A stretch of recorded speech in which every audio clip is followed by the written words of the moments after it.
Well, good morning and welcome to Soulbirth here on Edge Radio Australia. I have the lovely Faye here and Hello, everyone. Hello. I'm a little concerned, okay? We are about to go into the show and you've brought props, okay? I didn't realise this. I brought you a friend today. Little friend. I do need all the friends I can get in life.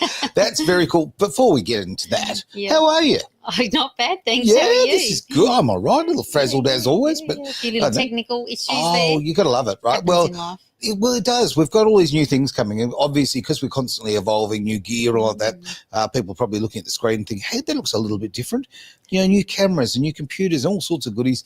So no matter what, there's always a few little teething problems, isn't there? No. It's like birth, really. Yeah, it is. I was going to say that. He's starting to read my mind. I really am. Look at that. Serious. Look at me go. That is absolutely brilliant. All right, so before we get into it, as far as, you and the dolls and the display and the whole box and dice, what is today's subject for the show? So we're going to be talking today about the importance of movement and meditation in birth. Well, I hope there's some movement. Yeah, there certainly was movement in the conception. I think it was. Well, you'd hope so. We need to get a bit of movement there to you get, think so, get right? the baby out, don't we? Exactly. So, all right. So, movement and meditation. Yeah, so we're kind Look of like at you go, opposite, but hey? they go together. It's a bit like birth and cars, how we seem to manage to merge them together every week. But do it every single time. Make no mistake. We Always do, work we the cars do. into it. All right. Well, let's get your motor running. Why have you brought this today? I know you're not going to get straight into it. No, I I'm understand. not I going know to. that you're building up the anticipation. I like that. I am. I can honestly say this is the first radio or broadcast of any type I've ever done with a spare pelvis. So, all Well, good. just in case you need it. I needed the coffee this morning, but we've got this as well. So The pelvis. I love pelvis. it. Well, because we're always talking blokey things too. Yep. And guys really understand mechanics. So it's Such really a good when you point. can actually demonstrate with the pelvis, because this is not from a real person, by the way, just in case you're Just in case. Yeah, they're outside. No. And one of the great things about that particular pelvis or any particular pelvis is that shape. Only a woman has a pelvis They that do. shape. And do you know why? You obviously know the answer to that if Well, you're saying that. babies. It have babies, obviously, but like Yeah. from the point of view of, when all of this carry on about different sexes and different this and different that, no, only women have that sort of pelvis. They So there you do. go. Do you know why? No. I thought you were going to show Well, I us how thought I clever knew. you were. I thought it was to have babies, but all right, obviously not. Well, it's because in a female pelvis, we have a little bit of cartilage there in between. This is the symphysis pubis. Right? Yeah, and it's got Easy for you the to say. cartilage there, whereas in a male, it's fused. So the bone. It's Oh, all right. bone. I thought there was different other shapes as well, no, not just the Well, there are cartilage bit. different shaped pelvises. Depends Of on. course. It's a more cultural thing too. Good point. Yeah, but no, women's pelvis. Like if you dig up a skeleton thousands of years old, Yep. you can tell if it's male or female because of the pelvis, because of this symphysis pubis. Yeah. Of course. Because Okay. a man, it will be just solid bone, whereas in a woman, there will be, like if it's been buried for 1,000 years, there will be a gap there because the cartilage will break down, but bone won't. So you can tell if it's a male or a female by this little part here. So in 1,000 years, when they're digging up bodies, right, they're going to go, hang on, which of the 1,000 genders is this one, right? It's pretty damn clear. It really is. It is. All and right. you know why that's so? No. Well, Mother Nature, the Evolution. creator, Yep. it was amazing because the reason why it's like that is so that it can stretch during birth. I knew that. Yeah, of course you did. Jeez, Of course come on. you did. Absolutely. And so there's a lot of moving parts in here. Hence, we're talking about movement in birth because the positioning that we get into actually helps to open the pelvis more because Mother Nature gave us this amazing pelvis that has lots of cartilage and movable joints so that it can open and expand as a baby's coming through. That's why I bought my doll and pelvis so we can demonstrate. Now that we have video, it's good because we can show you that. Yeah. Well, okay. I mean, Mother Nature could have done a better job. I mean, it could have been a hinge. Nice and easy. Boom. Might get rusty then, hey? It could. Yes. I've got plenty of great jokes. I'm not going to touch on that one. No. All right. Okay. So meditation, though. We understand the old pelvis. Okay. We understand that bit. Yep. And I'm sure we'll go into more detail later on. We will. But meditation, how does that get the old body flowing? How's that move? Well, because then when we meditate, we drop into ourselves and we actually relax and open up. We allow our body to actually do what it needs to do, and that allows the hormones to flow because a lot of women are in a state of fear. Trauma when they're birthing, whether it be because of, what they've heard about birth or whether that's previous experience. A lot of women when they're birthing, they go into an adrenaline response. I can imagine. Because of the fear. So they're clenching like this, they're tightening up, and so nothing can relax and open up for the birth to happen. So it actually stops the birth from flowing. Whereas when we meditate, we drop into that space, get all nice and calm and peaceful, whether we're visualizing or just breathing using the breath. And it allows all the natural hormones for birth to flow. So the oxytocin and the endorphins, so the adrenaline doesn't kick in. So I mean, we've had this conversation before. I'm so fascinated by it, though. No, because, as a guy who has basically been spending his entire life kind of looking for adrenaline, right? Because I find it really useful. So do I. So I was always an adrenaline junkie. But when it comes to birth, you want the opposite. Whereas, I don't know, just been me not knowing what the hell I'm talking about, I thought, before we met, I literally thought, okay, the woman needs the adrenaline at that stage. But clearly not. No. So that's been a big thing, hasn't it, to realise I'm learning. Tell you right now. Yeah. I mean, you teach me so much, but now you've gone past words. We haven't even done diagrams, and you've gone straight to models. Look at that. I know. Yeah. And look, if I had a wearable microphone so I could stand up, I'd get very animated today. Look. You can't stand still. You couldn't just sit still if you're giving birth. Like sitting here like this would be the worst thing, or laying on your back is the worst thing. Look, we had those beautiful microphones, the little lapel jobs, all that, but unfortunately lost those in the house. So. Oh no! They burned up in the fire, unfortunately. But that's life. Have to get some newbies. Exactly. So we're getting all new toys, as we say all the time, which is really, really cool. And actually, if I get people to pop their comments up, that would be fantastic. Because I actually don't even know the audio quality. We've got, as I say, a brand spanking new computer in there. That's it's got bells, it's got whistles, it's got lights, it's all sorts of things. But I really don't know how to work it. So it'd be great to get some comments. We'll get some feedback. It's actually coming through. That would be great. Working. I do believe it's actually coming through, but there we go. All right, lovely. So let's go further. Can we talk? We'll get to the nitty and the gritty, but with the meditation stuff.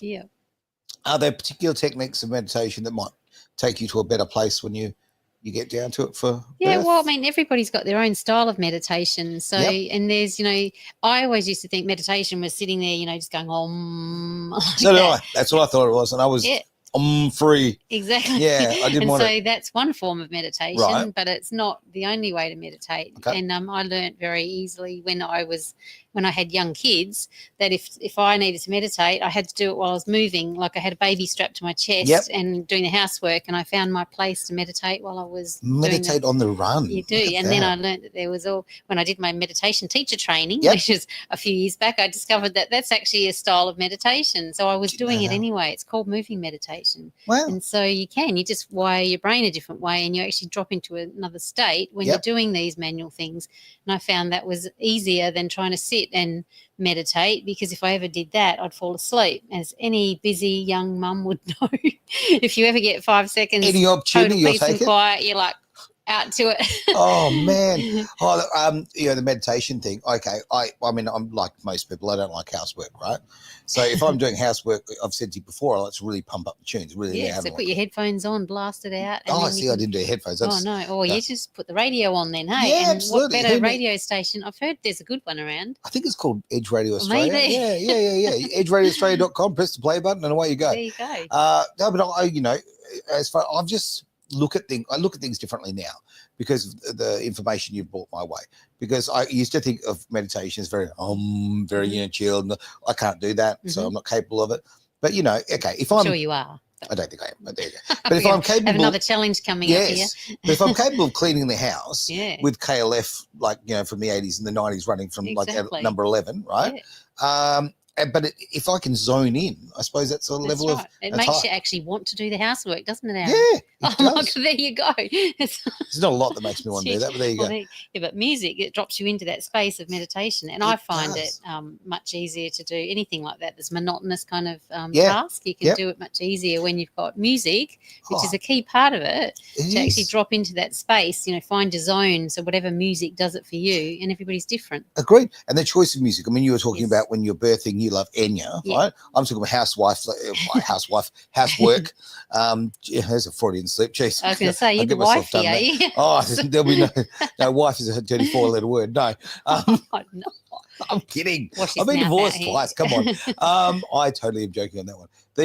No, but okay, you mode yourself with the music. So for me, like dance music or Prodigy or something really high powered. Or if you're exercising, right? Yeah, exactly. You tend to go for stuff that's got a bit of exactly, which I'm glad you brought that up too, because it depends which stage of birth that you're in as well as to which kind of music is the best to listen to. Because when you're in early labour, which they call it labour because they associate it with hard work. So we try to reframe that word and not call it labour, because you're actually anchoring in a negative connotation to giving birth. So we try to change. This is part of hypnobirthing too, is reframing the words we use so that we're not actually planting the seeds in the mother's mind that it's going to be hard work.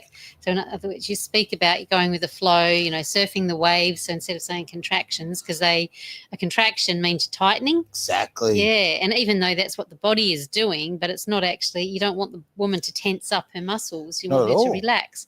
So you kind of use a lot of affirmations and hypnotic sort of words that help her to relax and go into the flow state. The word wave, what a brilliant word in that particular case. Yeah, and because it is like that when you're going through that, when your body is actually helping to birth a baby, because that's what's happening, is the uterus is contracting or squeezing to help push the baby out, and then the baby is like pushing out too. So they work in unison, and it's beautiful. So how much of the hard work is the baby doing here?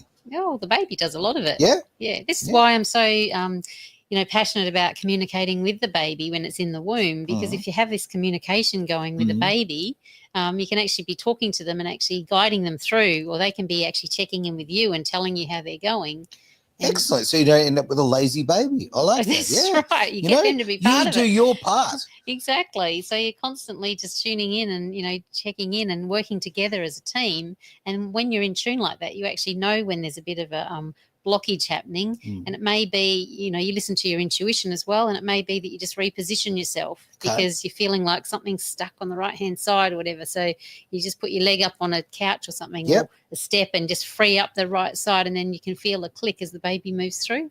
It's interesting, all the different movements, which is why I want to talk about this, movement in labour, because it's not a passive event.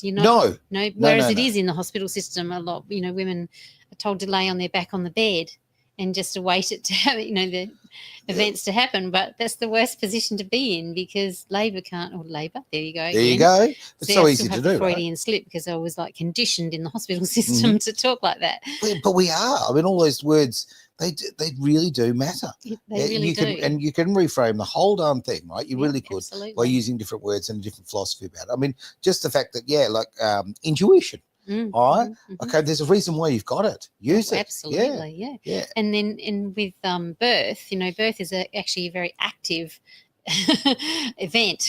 We're not being a passive bystander in it. We're actually very actively involved in it. So I always tell women to push the bed to the side of the room. I get a lot of dirty looks for that, from the hospital. But you can move the bed out of the way and just put the mattress on the floor and dim the lights. We've talked about this before, and make the space your own and move around in it, because you want to be free to move. You don't want this bed in the middle of the room taking up all the space. Or even if it has to stay there, you can move around it, and you can go out of the room and walk the corridors and do whatever you want to do. Well, those birthing rooms are pretty big these days, right? They are. Well, they feel it anyway. Yeah, but you still it gets claustrophobic. Like if you've been in there for 12, 15 hours or more. You need to leave the room, and you're allowed to go for a walk out, down the corridor and wherever. And I have seen that. I've literally seen, pregnant women walking up and down the corridors. And, I used to think to myself, why are you doing that? Like, why wouldn't you want to be more comfortable? Well, now I get it. Because you want to help get the baby moving. Yeah. So when people are jumping up and down on a pogo stick on the way down, I'll know, you try to shake the baby out. Gotcha. That's right. And the birthing balls, fit balls, but they're called birthing balls in our realm. And they're excellent for, sitting on during, when you're birthing, because then you can swivel your hips, moving around, because that swiveling actually helps the baby to come down the pelvis. I'll just show you, because but again, this swiveling of the hips, this is what started the whole thing in the first place, right? Come on, didn't it? So I always say what got the baby in is the thing that you need to get the baby out, and it's so true on every level. I'll be silent for a moment. All right. Oh, really? I don't think it's possible. We'll give it a crack. But I'll give you a little Okay, we're going to have a anatomy demo. lesson Excellent, here. cool. Now that All the right. viewers can I'll see get as well. comfortable. Right. So with our pelvis, it's shaped like a basin like this for a reason, because when the baby's sitting in there, head down, it kind of like moves through the pelvis really well. So Right. and it's like, and all the muscle structure that's in there actually does like a corkscrew. Oh, really? Yeah, it does. So as the baby's moving down, it actually twists around as it's coming through. And Wow. and the great thing about our pelvis also, apart from being a basin shape with all those lovely muscles sitting in there, we've got the symphysis pubis that opens up or stretches. It doesn't open up fully, but it actually, because of our hormones of pregnancy, they soften. A relaxin hormone, it actually softens and loosens that, so it stretches up a bit more, so there's more movement there. So this hormone, is it dormant when you're not pregnant? Well, it's not so active. It'll get stimulated to be released while you're pregnant, because all the pregnancy hormones, everything kicks in. Like, the body's amazing the way it works, Mother Nature.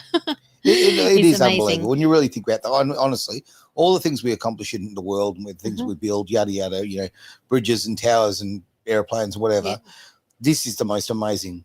I know, piece of machinery, our body. Bit of machinery in the world, exactly. And the other thing, I don't know if you're aware of this, did you know that your tailbone moves? Well, you're wagging at me right now. I've always wondered about why we've even got one. I mean, clearly we had tails at one point of evolution, right? So when you feel back there, you don't have to right now, but when I was running my birthing classes, I always got couples to actually feel their tailbone, and because it normally tucks under. Right. But when you're giving birth, it lifts up like that. No way. Because it's got little cartilage there, so it's a movable joint. Cartilage. It's amazing stuff. It is, isn't it? So, again, it depends on the position you're in, because if you're laying down on your back, what's happening is it's like it's getting stuck there. It can't move like it should do. And also you've got gravity working downwards instead of pushing the baby down and out. It's pushing the baby down that way. Then the tailbone can't move out of the way, so it's going to be harder and harder for the baby to move through the pelvis and come out, because it comes down through the basin and then up that way. So if you've got gravity pushing the head down, you're more likely to have big tears as well, the perineal tears, as the baby comes out, and you haven't got the space, because as it opens up, like if you're upright, then it can move, you can get out of the way, or if you're on all fours, it can move up like that. So look at the difference in how much space there is for you to see.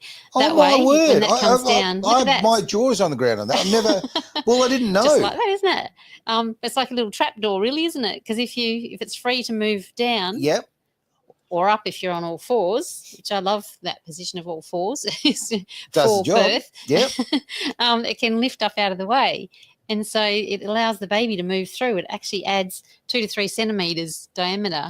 Because, I've heard this story from myself and a couple of other people about people in other countries, women who literally, it's quite common for them to give birth standing up. Yeah, most cultures of the world do. Indigenous cultures. Indigenous, standing out. Well, that's common sense. Now, I'm going to say something strange, but work with me here. What's new? Exactly. We're used to that, aren't we? Excuse me. One of the most terrifying moments of my entire life, was when my wonderful son was choking, and he was about 2, choking really, really badly. And I'll give unbelievable credit to my wife at the time for what she did, because we were trying to get the obstruction out, right?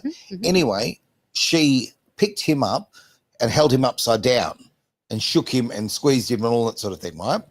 And it came out quickly. When we weren't using gravity, he was struggling, and I'm watching the color of it. He was turning an awful color. It was really terrifying. That moment I thought, I'm going to lose my boy, right? It's absolutely horrific. But she spun him upside down, did that, and the obstruction came out so quickly. Now that's good old gravity. It right? is, gravity. Why are we not doing that for childbirth? It's a natural law, isn't it? Oh my word! So why don't we incorporate it and use it to our benefit rather than working against us? And you've just held that in front of me. No, all those antenatal things that I went to all those years ago. I mean, maybe I've forgotten a lot of it, but no one mentioned the tailbone. Really? No, that's why I always include that. And I haven't run the classes for a long time. Maybe I should get back to doing it. Maybe you should. But, that always explained everything to, especially the guys in the room, really understand mechanics. Once you start talking about mechanics of birth and show them and get them to feel on their body and see what's happening, when they play around in different positions, then they understand it. And then they're such a great advocate for birth then after that when they're with their partner in birth, because they understand the positioning really matters. Wow. Well, I mean, I always knew about the cartilage a bit, and in fact, that sort of the flexibility of that, but I did not know about the tailbone side of things. And I mean, I mean, I just always just feel so sorry for my mum because just look at this head, right? Lucky it wasn't that big when It wasn't you were born. No, this is not to scale, right? But I mean, let's face it, it probably had a big nog back in those days as well. But that one aspect, you could make life so much easier. Exactly. And to a point, I almost felt like it's funny because when my first son was born, there was almost like a no, get back in the bed, stop standing up. Okay, because my wife wanted to stand up all the time. She was right. She was onto it. Yeah, lucky they're more open-minded now, and you can do what you want if you're clear on it. But that's why you need to have a birth plan or have a voice and have an advocate for you so that you can stay active and doing what you want to do. And most caregivers now are actually a bit more aware that that does actually matter. Okay. However, there's still a lot of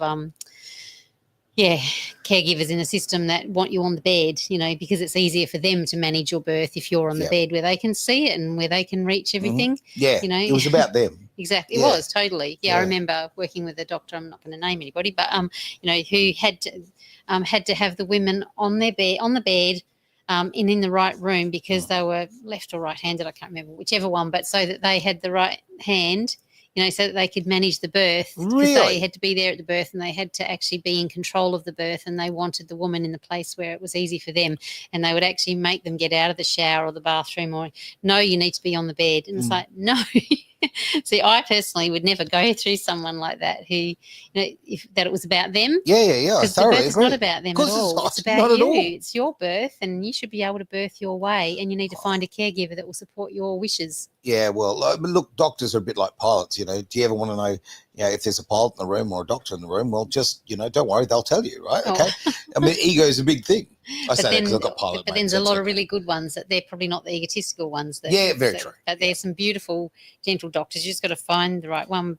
But hopefully, all going well, you have a nice normal birth and you won't need one anyway because, you have a midwife as support because they're experts in looking after normal pregnancy. Yep. Well, all of my kids were born a la naturelle, all the way, and no doctor arrived in time. Oh, wow. Yeah, there you go. They weren't meant to. They weren't meant to. Yeah, exactly right. And having said that too, we've got to always remember that is that element too that needs to have medical management, but we're not mentioning that at the moment because we're talking about being active, being mobile. And usually if you've got a high-risk pregnancy or birth, then you need to be monitored. And so that's unfortunately when you do need to be on the bed because it will be medically managed. But that's in the small percentage. Sure. And this is a small percentage, right? It is. It is. So it's remembering that, you trust your intuition and your body knows what to do if you allow it, if you go into this meditative state where you relax and open up and allow your body to do what it wants to do.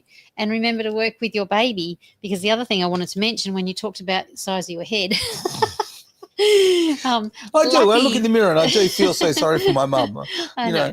But, again, nature designed us beautifully so that we don't we're not born as adults. Thank goodness for that. Thank goodness for that. So when we're a new, unborn baby coming through, we're actually a lot smaller, even smaller than that, but some babies are this size. But, the other thing that you may or may not know is that the baby's head molds.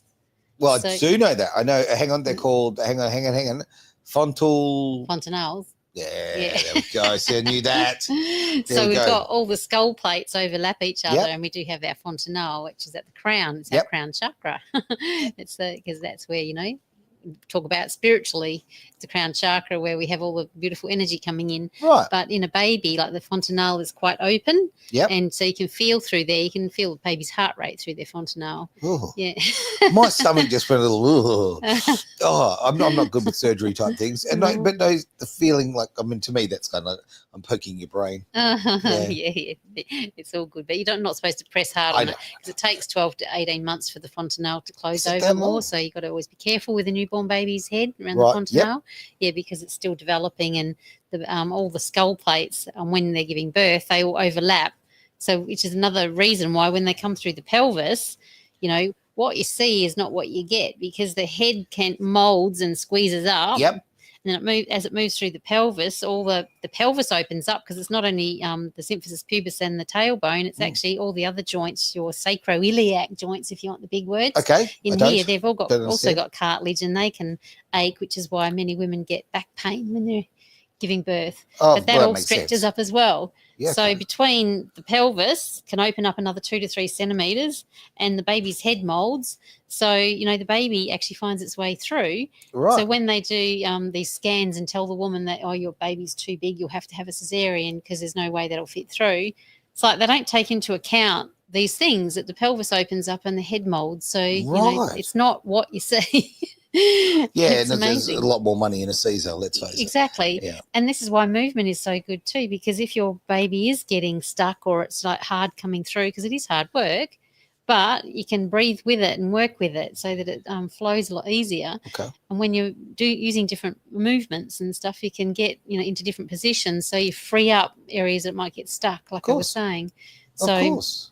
Which is why dancing is also, movement is great, because as we were talking about swiveling the hips and moving, belly dancing is really great in early there you go. Yeah. And so and the music, belly dance music, is amazing because you can't sit still to it. Like, if you've ever put it on, even guys, I'm sure, shake your hips a bit. Look, if your hips aren't moving, you might be legally dead. I'm just saying, right? Exactly. I mean, it's great music. It's got that vibe to it. Yeah, and the belly dance music and the movements in belly dancing are perfect for birth, because they help that rotation of the baby's head coming down through the pelvis. Yeah, swiveling, and that's what you're doing on those birth balls, is swiveling your hips as well to help the head come down. And so, it's the best music to put on when you're early in the birthing journey. So, before you get to that really deep, when you're dropping in, when you're in the active stage, you tend to go more inwards. Okay. And that's when you're kind of slowing down, going into the quieter state, and you're dropping into meditation and visualization. Yep. Yeah, so there's a good place for both. And then the movement changes a lot from early on to later on. So it's amazing. I can't believe you looked gobsmacked. I am a little gobsmacked. A moment of silence there from me. But I am. I mean, there's a lot to take in there because of such a natural thing. I mean, I get frustrated by that. And please don't think that I'm doing this and I'm putting anyone down or with Caesars, whatever. But I get angry about the fact that so many hospitals just book births now, right? Okay, it's all about, Caesar, Caesar, Caesar, Caesar. And where my first son was born, the nickname of the place was actually Caesar's Palace. Yeah. Right? Okay. Where this is such a beautiful natural thing. And if you've got an opportunity to do it that way, then do it that way. Because I think it's best for everybody. And for the mum, okay, the recovery is, I would assume, far better than coming out of surgery, let's face it. Oh, absolutely. The recovery is like almost instant. Well, you have a few aches and pains, and it takes it still takes a few days, and when your milk starts coming in, then you've got all the breastfeeding stuff and the sore boobs because they're getting gorged or whatever. If men gave birth, I'd still be complaining, okay? Like it's pretty full. I'm sure you would. Yeah, but the difference between surgical birth and a natural birth is that, you may be in a lot of, in the zone and feeling the pressure and everything when you're giving birth, and, it may be really uncomfortable. Mm-hmm. And people like to use the word pain. We just reframe it again. And yes, there are very strong sensations, but it's actually your body telling you you're birthing and giving you the option to tune into it and work with it. Right. But the moment the baby is born, suddenly you're right back to like, wow, and you're euphoric. Well, I was anyway. And I know hundreds, thousands of women that had euphoric births. Of course. I've got another friend in America who does orgasmic births. She's got a whole business based on orgasmic birth because it's all about the hormones, getting what gets the baby in, gets the baby out. Yep, so she's got a movie on it and everything. Oh, really? Yeah. But she's an amazing woman as well, and I'll get her on sometime. That'd be fantastic. I mean, look, I think you can pretty well decide how this experience is going to be for you. Now, there's going to be variables that you can't control, but if the things you can control, put them all in place, right? Just move the cards around, if you like, until you've got something that's going to be a really positive experience for you. Exactly. Sometimes it doesn't fall that way, but almost always it's a beautiful natural birth, right? It is. And just remember too that hospitals are a business. Yes, so correct. They run on, it is about the dollar, because they've got to make a dollar to stay viable. That's whatever. Right. So they do what they need to do to earn maximum dollars. So just look at it that way, and then you've got to decide what you want to do, like what kind of birth model you would like to pursue. And if you have a birth plan. So Yep. like I'm really an advocate for birth plans, not in the way to just be troublesome to the hospital staff, because I know a lot of them raise their eyebrows and go, oh, she's got a birth plan, she'll fail. That's the attitude. Wow. Yeah. But I like birth plans for the woman to go through before she has the baby, just so that she can explore all different avenues and, go into all those areas that she may have fear around. So you can explore them and actually, go in and reprogram areas. Right. So you're actually addressing the fears. If you talk about, what will happen if, say, for instance, the baby gets stuck and it's not moving forward, or, there's all different things that can happen. And you talk about all those things, and then what would you like to do in the event of this? And if it happens that you do need to have an emergency cesarean, what would you like to happen? And, who would you like in the room? You don't always have a choice if it's an emergency, but you address all those things, because so many women have fear around those. Do you put that down on paper, or do you do that through your doula? Or? Well, you can do it with the doula. Doulas always go through that with the woman. In the hospital system, like, the staff won't do it with you because they're just on shift work, so you don't know who you've got. But if that's where continuity of care is so good, because if you've got an independent midwife that's following you right through, they know what you want, and they discuss all those options with you on your journey through the pregnancy. So by the time it comes to the birth, they know what you want. And even if you have to transfer, they can usually transfer in with you. Even if they don't have visiting rights to remain with you as the midwife, they can still be your birth support person. So it's really important that they've discussed all that with you. But then it's always good to have a written birth plan. But I condense it down to one sheet just with your main dot points, so it's not like an essay to read that they're not going to read when they go in there. No. Then they get really narky about it if you've got this like too stringent birth plan. But if you get the key points, the things that really matter to you, like if you want delayed cord clamping, which should be a normal thing, but it's not. What is that? That's when when the baby comes out, the placenta's still in, and the cord's attached. And hospital procedures, they normally, as soon as the right shoulder comes out, then they give you the oxytocin injection. It's to speed labour up. It's to prevent postpartum hemorrhage, but you're not going to hemorrhage anyway until the placenta separates, if you're going to at all. But if you give the injection, then you have to actually clamp the cord and get it out, because otherwise the uterus will have this massive big contraction, and then it will push all this extra blood into the baby, and then they end up with jaundice and needing phototherapy. It's another cascade of intervention that doesn't need to happen. Because if you allow the baby just to come out and have time, skin to skin with mum, and just allow the cord to stop pulsating, because the baby's still getting oxygen and it's transitioning into life, letting its lungs start to take over. Because when they take the first breath, then their lungs open up, and it's then the oxygen that they're getting from mum gradually gets less. So then when the cord stops pulsating, it means that they've stopped getting what they need from mum, so then they can separate It's amazing when you really every part of that's amazing, right? I mean, they're eating this liquid all of this time, all of that, and then they're out in the world, they're suddenly sucking good old-fashioned oxygen. The fact that they've got the placenta that's giving them all of this, it's pretty bloody amazing. And the placenta is their life support system. Oh, I've got it in my bag over there, but I won't go and get it. That can be another conversation all about the placenta, because I'm passionate about the placenta. Okay, well, I'm going to make this comment about placentas. You know how people bake them and cook them and do all sorts of things? I don't get it. I just don't get it. Okay. Or do you do your cultural thing? But no. To me, there's another show coming up right there. Oh dear. But each their own, right? Do you want me to bring a sample in for you? No, please, no. I am such a whip when it comes to these things. So, great question in here from Damien. Damien has said, "How do women deal with mental health of pain during pregnancy?" Yeah, good question, Damien. Thanks. And because it's a common one, most women have this, and because most people don't like pain. I mean, who does like pain? Do you like pain? Not a lot. No, me either. No, not keen. So it's about journeying through that whole idea of what pain is.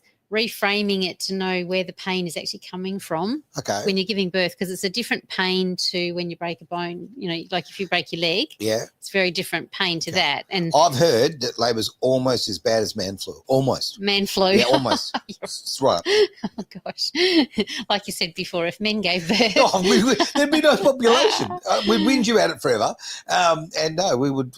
That's funny. But, yeah, it is a whole mental state that you need to get into. So it's reframing the mind and working with someone before birth to actually do some reframing around pain and, you know, how that looks for you, and having lots of tools that you can use to overcome the pain, because there are so many different comfort measures that you can utilise in when you're in birth, giving birth. And, you know, it comes from all the different natural therapies like aromatherapy, which another topic we'll cover sometime, you know, the meditation and visualization, the hypnobirthing. That's the biggest one I would recommend if somebody is really nervous or anxious about an upcoming birth, and because of the pain, I would highly recommend to go and do a hypnobirthing course, and to do it as early as you can, or it's normally around 30 weeks pregnant that you do that. That far. Because you want to you know, do it early enough so that you can practice it, because you want to, the more practice you do, the more natural it is to just drop into that state when you're actually giving birth. In really basic terms, how does one hypnobirth? Well, you can go and do a class, but because somebody who's a hypnobirthing practitioner will take you through that, that whole process. But you work as a couple, or, you know, even women who are birthing on their own, go and do this program. But it's all about training the mind to be able to go into this deep relaxation state and reframing what we're saying. So, you know, what I was saying about going with the flow, riding the waves, it's calling things by different words so that you're taking away the words pain and trauma and contractions, anything that contracts and brings in adrenaline.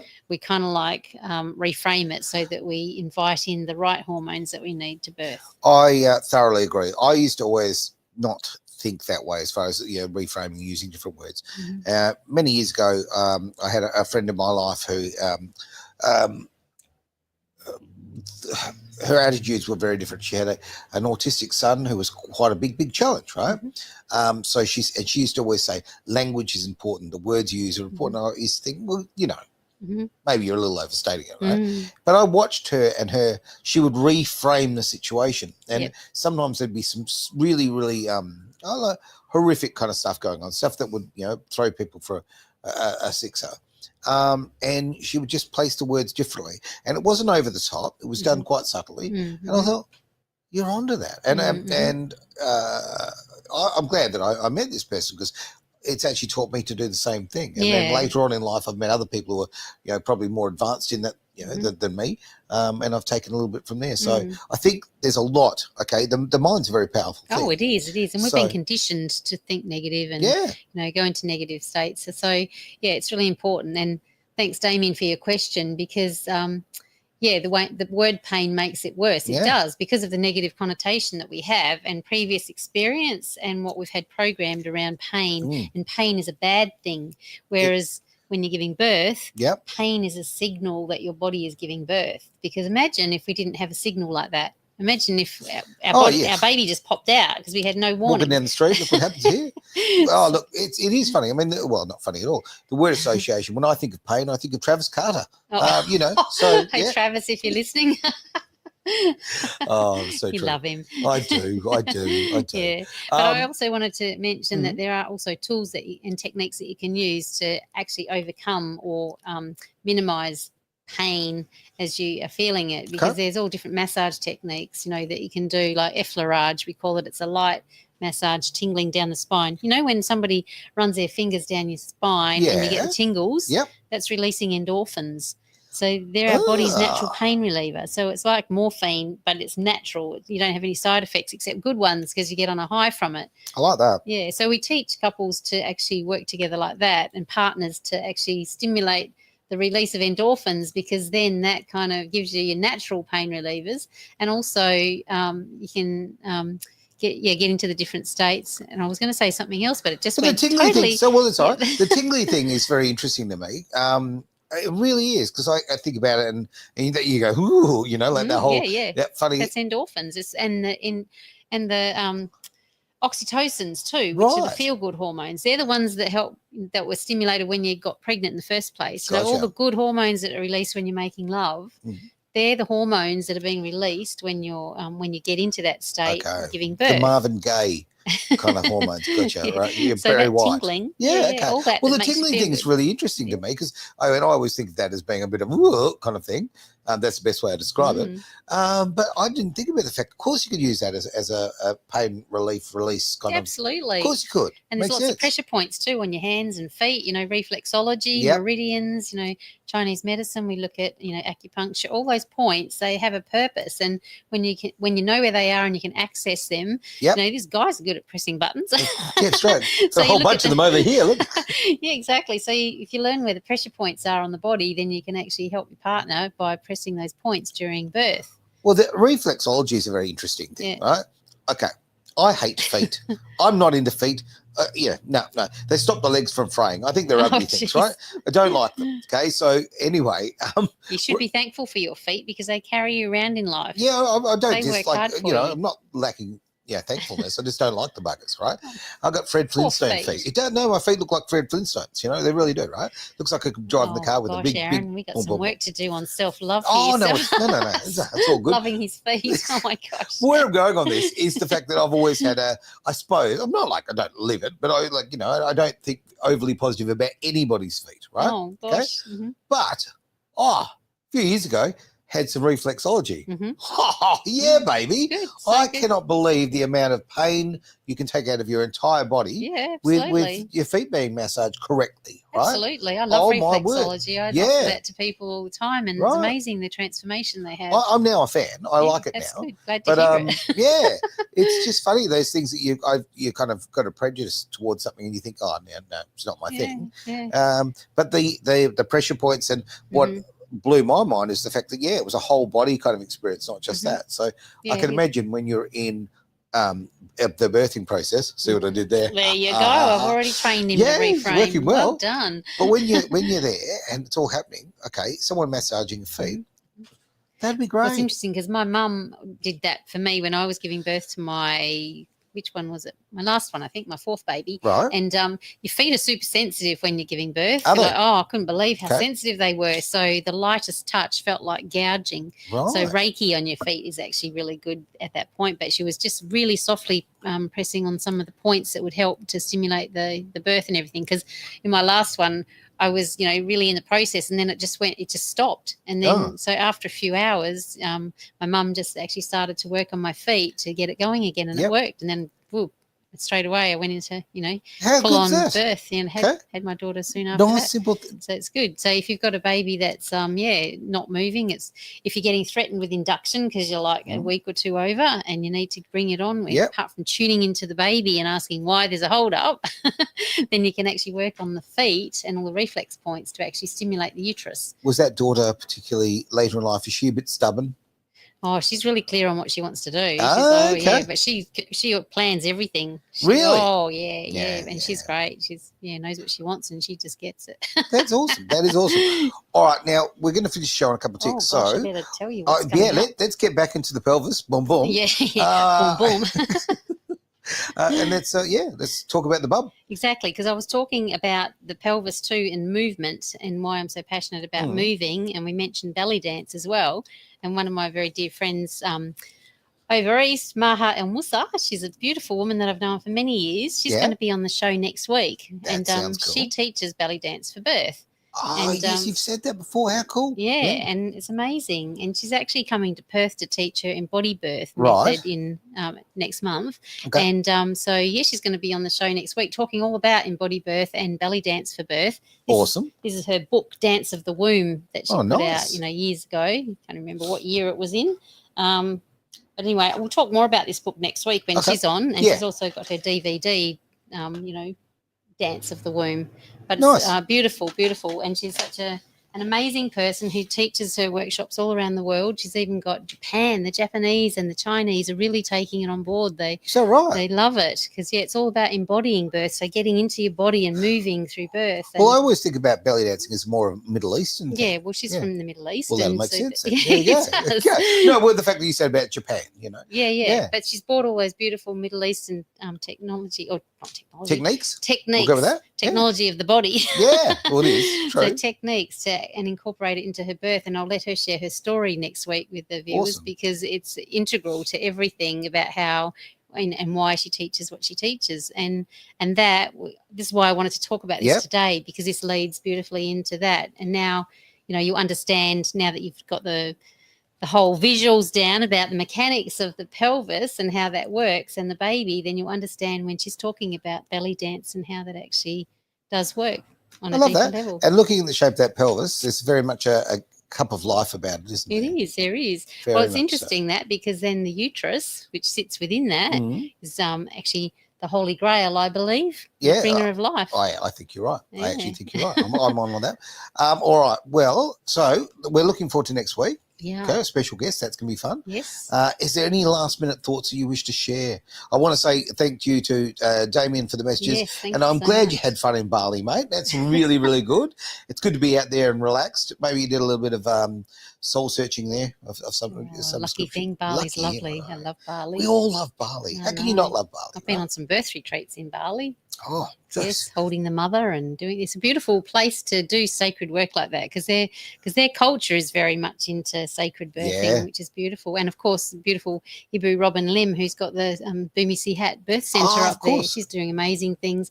I'll have to try and get her on the show sometime. Why not? Give her a call. Yeah, beautiful. All right, well, that will end the show. Thank you very much for being part of Soulbirth. Thank you, everyone. Yeah, absolutely. And we'll see you next week, of course, for our special guest here at Edge Radio Australia. See ya.